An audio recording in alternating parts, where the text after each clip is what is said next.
Hello everyone, welcome back to mommy and Timtim. তোমরা যেমন জানো যে মমি অ্যান্ড টিমটিমের এই চ্যানেলে যেমন আমি ব্লগস দেখাই তোমাদেরকে, যেহেতু আমার ব্লগস করতে, শ্যুট করতে, এডিট করতে ভীষণ পছন্দ, ভীষণ ভালো লাগে। কিন্তু তার পাশাপাশি আমি এমন কিছু ভিডিওস বানাই যার মাধ্যমে তোমরা মায়েরা যারা আছো তারা ভীষণভাবে লাভবান হবে। কারণ মাদারহুডের এই যে জার্নিটা না, পুরো রোলার কোস্টারের মতো।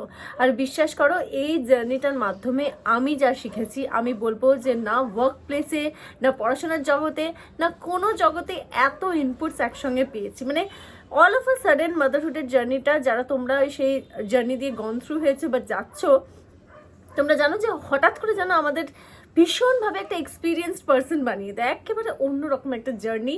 এই জার্নির সঙ্গে কোনো জার্নির তুলনাই হয় না। এটা কিন্তু একেবারে আমার মতামত।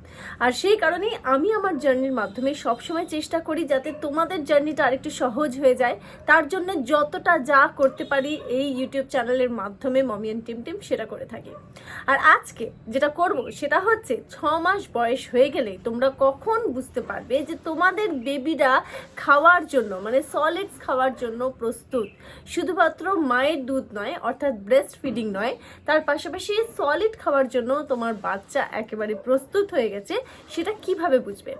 আমি যেমন টিমটিমের ক্ষেত্রে কি হতো, যখনই ওর 6 মাস বয়স হয়েছে এবং যেমন শুনতাম যে 6 মাস মানেই তারপরে সলিড স্টার্ট করা যায়, তখন না অনেক কিছু কি করব, এটা করব, এটা করবো, বিভিন্ন ধরনের ভিডিওস দেখা, এটা খাওয়াবো, এটা খাওয়াবো, সেটা খাওয়াবো। কিন্তু ব্যাপারটা কিন্তু সেরকম নয়। ব্যাপারটা এত কমপ্লেক্স করার কিছু নেই।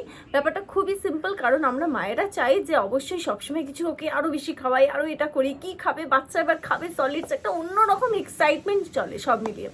কিন্তু সেটা ঠিক নয়। একেবারে কাম হয়ে, কুল হয়ে, ডক্টরসদের সাজেশনস নিয়ে, ডায়েটিশিয়ানসদের সাজেশনস দিয়ে, এবং আমার মতো যারা এক্সপিরিয়েন্সড মম, যারা এই জার্নি দিয়ে গন থ্রু হয়েছে, যেহেতু টিমটিমের বয়স এখন 3 বছর, সুতরাং ওই সময় আমি কি করেছি, কি ভালো কি খারাপ, কিছুটা হলেও এক্সপিরিয়েন্স, অনেকটা এক্সপিরিয়েন্স এখন বলা যেতে পারে। তো সেরকমভাবে বিভিন্ন ধরনের টিপস নিয়ে তারপরেই এগোবে। আজকের এই ভিডিওটা পুরো দেখো, তাহলে বুঝতে পারবে যে তোমার 6 মাসের বেবি যেই ক্রস হয়ে গেছে এই বয়সটা, তারপরে তাকে কি খাওয়ানো উচিত, কি খাওয়ানো উচিত না, যা যা খাওয়াচ্ছ সেটা কিভাবে খাওয়ানো উচিত।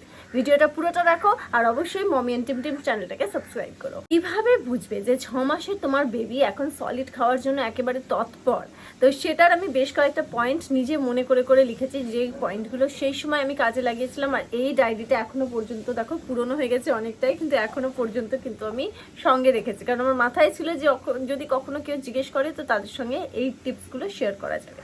তো আজকে এই ভিডিওর মাধ্যমে আমার মনে হয় যে ওইদিকে ওই পারে বসে অনেক মায়েদের অনেক তারা লাভবান হবে। চলো দেরি না করে তোমাদেরকে বলে দিই কিভাবে বুঝবে। 6 মাস যেই বাচ্চার হয়ে যাবে, দেখবে রাতে সে যখন ঘুমোচ্ছে বারবার ঘুম থেকে উঠে যাচ্ছে। সে এমনিও বাচ্চারা ওঠে, কিন্তু সেই সময় ঘুমানোর এটা মানে ঘুম ভাঙার প্যাটার্নটা একেবারে অন্যরকম হয়ে যাবে।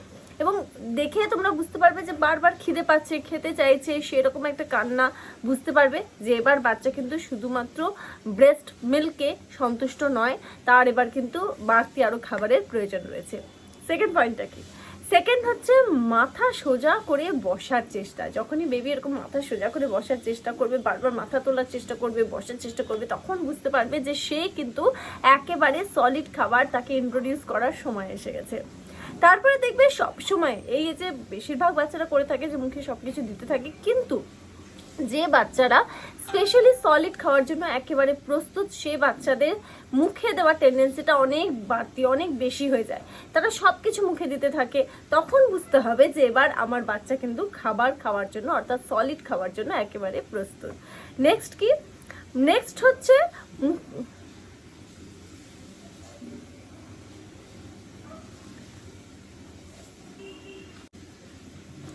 আচ্ছা, এর পরের পয়েন্টটা খুবই ইম্পর্টেন্ট, যেটা তোমাদেরকে বলছিলাম, যে এই সময়টা না যখনই বাচ্চাকে তোমরা খাবার খাওয়ানো স্টার্ট করবে, তখন মনে হবে কি খাওয়ায়, এটা কিনবে, ওইটা কিনবে, এই ভিডিও দেখবে, এটা খাওয়ানো যায়, ওইটা খাওয়ানো যায়, এরকম একটা বিশাল বড় একটা কনফিউশন তৈরি হয়। আমরা চেষ্টা করি বাচ্চাকে পুষ্টি দেবো, পুষ্টিকর খাবার দেবো, কিন্তু সেখানে মাথায় কি রাখতে হবে, সেই সময় সব থেকে গুরুত্বপূর্ণ বিষয় যেটা মাথায় রাখতে হবে সেটা হচ্ছে বাচ্চা কি হজম করতে পারছে।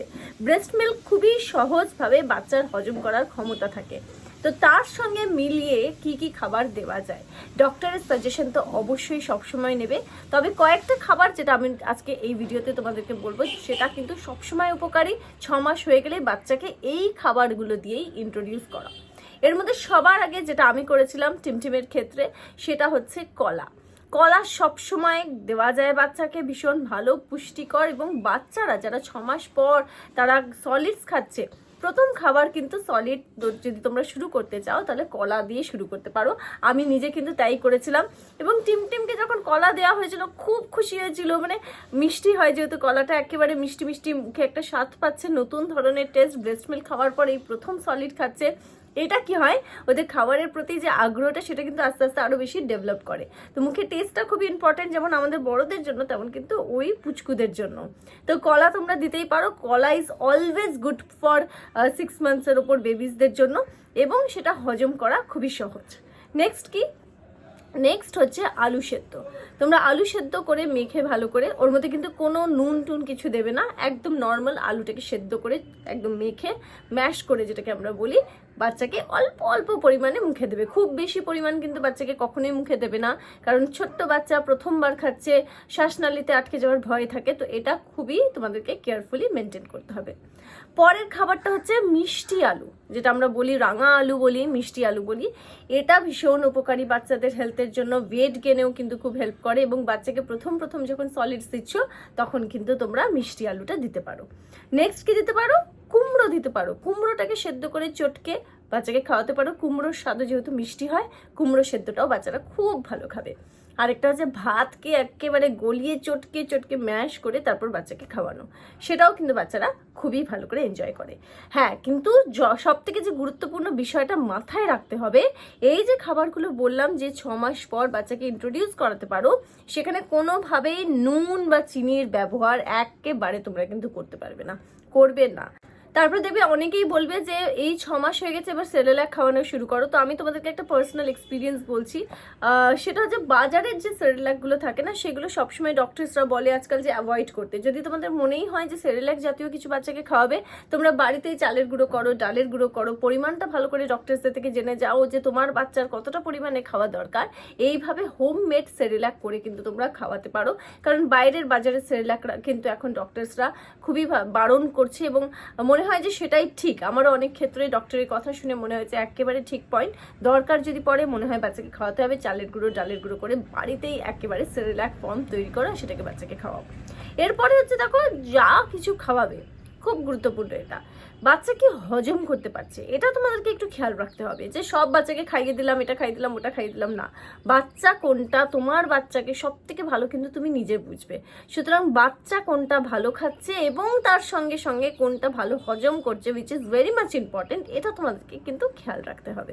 আরেকটা খুবই ইম্পর্টেন্ট পয়েন্ট, যেটা আমরা মায়েরা করেই থাকি, তাও একবার রিমাইন্ডার দিচ্ছি ভিডিওতে ফর্মালিটি হিসেবে, সেটা হচ্ছে ক্লিনলিনেস, অর্থাৎ কি পরিষ্কার পরিচ্ছন্নতা।